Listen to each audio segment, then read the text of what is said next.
Hello friends, இன்றைக்கி நம்ம பலவர சந்தைக்கு போக போகிறோம். இந்த வாரம் பலவர சந்தையில் எங்கள் ஒர்க்ஷாப்புக்கு கொஞ்சம் டூல்ஸ் வாங்க போகிறோம். என்ன டூல்ஸ்ன்னு பார்த்தீங்கன்னா ஸ்பேனரு, கட்டிங் மிஷின்லாம் இருந்தால் வாங்க போகிறோம். நம்ம வாரம் நான் பலவர சந்தைக்கு போய் வீடியோ போடுறேன். அந்த வீடியோலாம் பார்த்துட்டு நிறைய பேர் கமெண்ட் செக்ஷனில் ப்ரோ எனக்கு இந்த பொருள் இருந்தால் வாங்கிட்டு வாங்க, அந்த பொருள் இருந்தால் வாங்கிட்டு வாங்க நிறைய பேர் கமெண்ட் செக்ஷனில் கேட்குறீங்க. எல்லாருக்குமே ஒரு இன்ஃபர்மேஷன் சொல்கிறேன். பலவர சந்தையில் எல்லா பொருளுமே ஒர்க் ஆகும்னு சொல்ல முடியாது. ஏதோ 1-2 பொருள் மட்டும் ஒர்க் ஆகும். உங்கள் லக்கை பேஸ் பண்ணி தான் இருக்குது. நான் வாங்கிட்டு வந்த நிறைய பொருள் பார்த்திங்கன்னா ஒர்க்கும் ஆகலை. பட் அதெல்லாம் நம்ம ரீஸ்டோரேஷன் பண்ணால் தான் ஒர்க் ஆகும். உண்மையாக பார்த்தீங்கன்னா நீங்கள் பலவர சந்தையில் எதனா ஒரு அதிகமான ரேட்டு கொடுத்து பொருள் வாங்குறீங்கன்னா பார்த்து தான் வாங்கணும். ஏன்னா அது வேஸ்ட் ஆகிடும், உங்கள் மணியும் வேஸ்ட் ஆகிடும். அதனால தான் சொல்கிறேன், பலவர சந்தைக்கு போய் எதனா பொருள் வாங்குறீங்கன்னா பார்த்து அதை செக் பண்ணி உங்களுக்கு எதனா ஸ்பேர் பார்ட்ஸ் மட்டும் வேணால் கூட தாராளமாக வாங்கலாம். இப்போ நம்ம பலவர சந்தைக்கு போகலாம். இப்போ தான் நம்ம சேனலை புதுசாக பார்க்குறீங்கன்னா மறக்காமல் சப்ஸ்கிரைப் பண்ணுறேங்க. இப்போ வாங்க நம்ம வீடியோக்குள்ளே போகலாம்.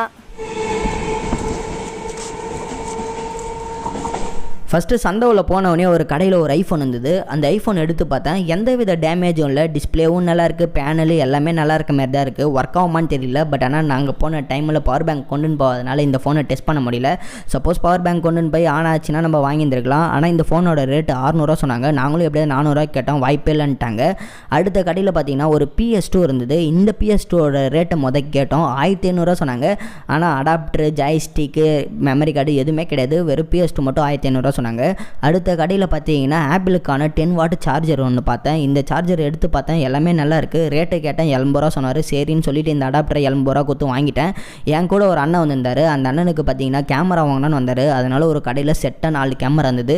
கேமரா பொறுத்த வரைக்கும் எல்லாமே ஒர்க் ஆகும்னு சொல்லிட்டு 4 கேமராவும் 300 கொடுத்து வாங்கிட்டோம். அடுத்த கடையில் நிறைய ஏர்பாட்ஸு குப்பை மாரி இருந்தது. அந்த ஏர்பாட்ஸ்லாம் பார்த்தேன், எல்லாமே டூப்ளிகேட் பிராண்டு, ஒர்க் ஆகாதது தான் நிறைய இருந்தது.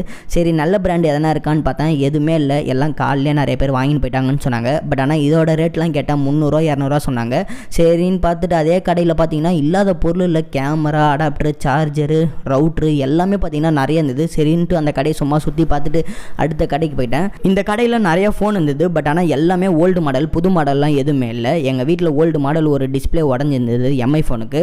அதனால் பார்த்தீங்கன்னா ஒரு எம்ஐ ஃபோனு அதே மாடலில் பார்த்தீங்கன்னா டிஸ்பிளே நல்லா இருந்தது. அதனால் இந்த ஃபோனை பார்த்தீங்கன்னா வாங்கிட்டேன். டிஸ்பிளே மட்டும் மாற்றிக்கலான்னு சொல்லிட்டு இந்த ஃபோனை 150 வாங்கிட்டேன். சரி ரொம்ப வெயில் அடிக்குதுன்னு ஆளுக்கு ஒரு லெமன் ஜூஸை வாங்கி குடிச்சிட்டோம். அடுத்த கடையில் பார்த்தீங்கன்னா ஒரு சோனி FM ரேடியோ இருந்தது. பட் பார்க்க எல்லாமே நல்லா இருந்தது. பட் ஆனால் சோனியோட ஆடியோனா செம்ம சூப்பராக இருக்கும். அதனால் நானும் சரி சும்மான்னு பார்த்தேன். அதே பக்கத்தில் பார்த்தீங்கன்னா நிறைய அவன்லாம் வச்சுருந்தாங்க. சரி நானும் சும்மா சுற்றி பார்த்தேன், என்னென்ன பொருள் தான் இருக்குன்ட்டு அதெல்லாம் பார்த்துட்டேன். மெயினாக பார்த்தீங்கன்னா எங்கள் ஒர்க்ஷாப்புக்கு டூல்ஸ் வாங்கினோம். அதனால் பார்த்தீங்கன்னா டூல்ஸ் வாங்கிறதுக்கு இந்த கடையில் ஸ்பேனரு, அந்த கட்டிங் பிளேடு கொஞ்சம் நிறையா வாங்கினேன். பட் புதுசாக வாங்கினா கொஞ்சம் ரேட் அதிகமாக இருக்கும். அதனால் பார்த்தீங்கன்னா ஒரு ஸ்பேனர் இங்கே 5 ரூபா 20 ரூபா இருக்கும். அதனால் பார்த்தீங்கன்னா எனக்கு என்னென்ன ஸ்பேனர்லாம் வேணுமோ மோஸ்ட்டாக பார்த்தீங்கன்னா எங்கள் ஒர்க்ஷாப்புக்கு தேவையான எல்லா திங்ஸுமே இங்கே வாங்கிட்டேன். அடுத்த கடையில் ஒரு டேங்க் கிளீனர் இருந்தது. மீன் தொட்டிக்கான டேங்க் கிளீனர் ஒர்க் ஆகுமான்னு தெரியல. பட் ஆனால் மேலே பார்த்தீங்கன்னா அந்த பவர் கேபிள் மட்டும் கட்டாக இருந்தது. பட் வாங்கினா ரீஸ்டோரேஷன் பண்ணி யூஸ் பண்ணலாம். பட் எங்கள் கூட ஒரு பையன் வந்தான். அந்த பையனுக்கு நான்லாம் ஹோம் தேட்டர் வாங்கினதுனால அவனுக்கும் ஒரு ஹோம் தேட்டர் வாங்கணும்னு இந்த ஹோம் தேட்டரை பார்த்தவொடனே 200 சொன்னார். சரின்ட்டு தூக்கி எல்லாத்தையும் பையில் போட்டுன்ட்டு 200 கொடுத்து வாங்கிட்டாங்க. ஒர்க் ஆகுதோ இல்லையோ எனக்கு ரெடி பண்ணி கொடுங்கன்னு சொல்லி வாங்கிட்டான். பட் மோஸ்ட்டாக இதில் என்ன ஐசி தான் போயிருக்கோம். சரின்னு சொல்லி வாங்கிட்டோம். பக்கத்து கடையில் பார்த்தீங்கன்னா நிறைய ஏசர் லேப்டாப், அந்த ஏசர் மானிட்டர் இருந்தது. நிறைய பொருள் இருந்ததுங்க. பட் ஆனால் நம்ம வாரம் பார்க்குற பொருள் கொஞ்சம் நிறைய இருந்தது. யாரும் வாங்க மாட்டாங்கன்னு நினைக்கிறேன்.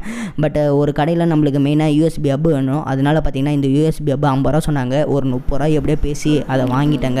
அடுத்த கடையில் புது ஹோம் தேட்டர் இருந்தது. பட் ரேட்டை எவ்வளோன்னு கேட்டோம், 1500 சொன்னாங்க. எல்லாமே 5.1. பட் பிராண்டெல்லாம் மென்ஷன் பண்ணலங்க. சரி நாங்கள் தான் 200 கொடுத்து ஹோம் தேட்டர் வாங்கிட்டோம். எதுக்குன்னு சொல்லிட்டு அடுத்த கடைக்கு மூவ் ஆகிட்டோம். அடுத்த கடையில் நிறைய cutting machine, drilling machine, grinding machine, அந்த செவுறு உடைக்கிற மிஷின்லாம் நிறைய இருந்தது. சரி எங்கள் ஒர்க்ஷாப்புக்கு 2 கட்டிங் மிஷின் வாங்கலான்ட்டு ரேட்டை கேட்டேன். சரி நீ பார் தம்பி எது வேணும், உங்களுக்கு என்ன யூஸுக்கு வேணும்னு கேட்டார். ஆனால் இதுமாரி ஒர்க்ஷாப் வச்சுக்கிறோம், 2 கட்டிங் மிஷின் நல்லா இருந்தால் கொடுங்கன்னு சொன்னோம். அதனால் பார்த்தீங்கன்னா 2 போட்ஸ்லேருந்து 2 கட்டிங் மிஷின் கொடுத்தாரு. பட் நல்லாவே இருக்கும், யூஸ் பண்ணுங்கன்னாரு. ஒரு கட்டிங் மிஷினோட ரேட் 1500 சொன்னார். சரி 2 மிஷினும் பார்த்தீங்கன்னா கம்மி பண்ணி கொஞ்சம் வாங்கிட்டேன். அடுத்த கடையில் பார்த்தீங்கன்னா ஒரு பவர் பேங்க் வாங்கணும்னு எனக்கு ரொம்ப நாள் ஒரு ஐடியா. ஏன்னா வெளியிலாம் போனால் சார்ஜருக்கு கொஞ்சம் கஷ்டமாக இருக்குது. அதனால் ஒரு 2 பவர் பேங்க் வாங்கலாம். இங்கே நிறையா பவர் பேங்க் இருந்தது. பட் ஆனால் இந்த எல்லா பவர் பேங்க்கும் நம்மளுக்கு முன்னாடி யாரோ கைட்டி வேலை செஞ்சுக்கிறாங்க. பட் அதனால் பார்த்தீங்கன்னா சரி சும்மா ஒரு பவர் பேங்கோட ரேட்டை கேட்டால் 300 கொடுன்றாரு. ஒர்க் ஆகுமானே தெரியல. சரி எதுக்கு நம்மளுக்கு இப்போ வம்புன்னு சொல்லிட்டு அங்கேயே வச்சுட்டாங்க. அடுத்த கடையில் நிறைய லேப்டாப் ஏதோ வரிசையாக அடிக்க வச்சுக்கிறாங்க. சரி நானும் சும்மா பார்த்துட்டு அப்படியே அடுத்த கடைக்கு மூவ் ஆகிட்டேன். அடுத்த கடையில் ஒரு மல்டிமீட்டராச்சும் வாங்கலான்ட்டு மல்டிமீட்டர் பார்த்தேன். இந்த மல்டிமீட்டர் ஒரு 60 ரூபா சொன்னாங்க. சரி பின்னுலாம் இல்லைன்னு சொல்லி அந்த மல்டிமீட்டரை வாங்கிட்டேன். அதே கடையில் கையில் ஹெச்பியோட CPU இருந்தது. நானும் அந்த CPU சின்னதாக இருக்குது, சரி நானும் பார்த்தேன். அந்த கடைக்காரே சொன்னார், இது உள்ளே ஹார்ட் டிஸ்க்கு ரேமு எல்லாமே இருக்குப்பா, செட்டாக இருக்குது, நீங்கள் சப்ளை மட்டும் கொடுத்து மானிட்டரில் கனெக்ட் பண்ணால் போதும், ஒர்க் ஆகும்னு சொன்னார். சரி நானும் வாங்கலாமான்னு பார்த்தேன். 3000 ரேட்டு சொன்னார். சரி நல்லா இருக்கான்னு பார்த்தேன். பட் எங்கள் கூட வந்தவர் வேணாம் தம்பி எதுக்குன்னு சொன்னார். நம்ம புதுசாகவே பில் பண்ணிக்கலாம் சரின்னு சொல்லிட்டு இருக்கிற எல்லா பொருளும் பார்த்துட்டோங்க. இதோட நம்ம பர்ச்சேஸை முடிச்சிட்டோம். வீட்டுக்கு போயிட்டு நம்மளோட ஹோம் தேட்டர் எப்படி ஒர்க் ஆகுதுன்னு காட்டுறேன். இப்போ நாங்கள் வீட்டுக்கு வந்துட்டோம். இப்போ நம்ம இந்த ஹோம் தேட்டர் எப்படி ஒர்க் ஆகுதுன்னு பார்க்கலாம். ஃபஸ்ட்டு நாங்கள் ஹோம் தேட்டர் வாங்கினோம். ஹோம் தேட்டர் பார்த்தீங்கன்னா ஜிப்ரானிக்கு, பட் ஆனால் ஸ்பீக்கர் 3 வாங்கினோம். பட் ஸ்பீக்கருக்கும் ஹோம் தேட்டருக்கும் சம்மந்தமே இல்லை. ஸ்பீக்கர் வேறு ஹோம் தேட்டர் வேறு. பட் ஸ்பீக்கர் எல்லாமே பார்த்தீங்கன்னா க்ரியேட்டிவில் தான் இருந்தது, ஏன்னா ஜிப்ரானிக்கில் இல்லை. அதுவும் இல்லாமல் பார்த்தீங்கன்னா இந்த ஹோம் தேட்டருக்கு ரிமோட்டும் இல்லை. சரி பார்த்தீங்கன்னா ஒர்க் ஆகுமான்னு தெரியல. ஃபஸ்ட்டு ஆன் ஆகும், மோஸ்ட்டாக பார்த்தீங்கன்னா ஐசி தான் போயிருக்கும். இப்போ சப்வூஃபர் எப்படி இருக்குன்னு பார்த்தேன். சப்வூஃபரும் நல்லாயிருக்கு. பின்னாடி பார்த்தீங்கன்னா எல்லா அந்த ஸ்பீக்கரோட லைன் 3 ஸ்பீக்கர் இருக்கிறதுனால 3 ஸ்பீக்கரோட லைன் எல்லாமே கனெக்ட் பண்ணிட்டேன். இப்போ நம்ம பவர் சப்ளை கொடுத்து எப்படி ஒர்க் ஆகுதுன்னு பார்க்கலாம். இப்போ நாங்கள் பவர் சப்ளை கொடுக்குறோம், எப்படி ஒர்க் ஆகுதுன்னு நீங்களே பாருங்கள். அந்த ஹோம் தேட்டரில் பார்த்தீங்கன்னா ஆன் பண்ண உடனே அந்த இண்டிகேஷன் லைட் எரியுது. நானும் எல்லா பட்டனும் ஆன் பண்ணேன், ஆன் ஆயிடுச்சு. இப்போ நம்ம இதில் பாட்டு கேட்க முடியாது, ஏன்னா நம்ம ப்ளூடூத்து எதுவுமே இல்லை.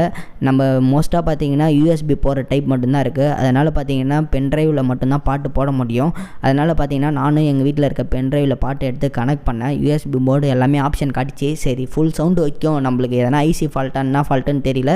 அதனால் நானும் ஃபுல் சவுண்டு வச்சுட்டேன். எப்படி பாட்டு கேட்குதுன்னு நீங்களே பாருங்கள்.